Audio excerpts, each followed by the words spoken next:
అమెరికాలో న్యూయార్క్ లో ఒక ఆక్షన్ జరగబోతుంది. ఈ ఆక్షన్ లో మార్స్ కి చెందిన ఒక రాక్ ని ఆక్షన్ చేయబోతున్నారు. దీని వెయిట్ అయితే 25 కిలోగ్రామ్స్ అంట. ఇది మార్స్ లో ఒక వాల్కనో ఎరప్షన్ అయ్యి ఫామ్ అయిందంట.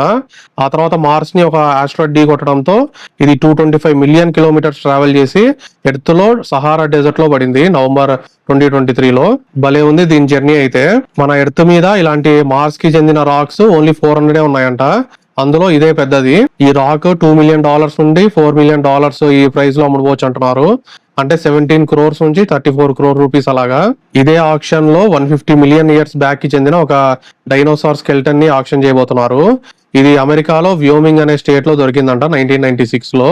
ఈ డైనోసార్ పేరు సెరటోసారస్ నాసికార్నిస్. ఈ ఫాజిల్ ఒక పిల్ల డైనోసార్ అంట, అడల్ట్ కాదు. ఇది ఆక్షన్ లో $4 మిలియన్ నుంచి $6 మిలియన్ మధ్యలో అమ్ముడుపోవచ్చు అంట. అంటే 34 crore రూపీస్ నుండి 51 crore రూపీస్ అలాగా. ఈ ఆక్షన్ పేరు సాత్బీస్ గీక్ వీక్ 2025. ఈ ఆక్షన్ లో టోటల్ 122 ఐటమ్స్ అయితే ఆక్షన్ చేస్తారంట. అన్ని మీటియోరైట్స్, ఫాజిల్స్, మినరల్స్, జెమ్స్ అలాగా.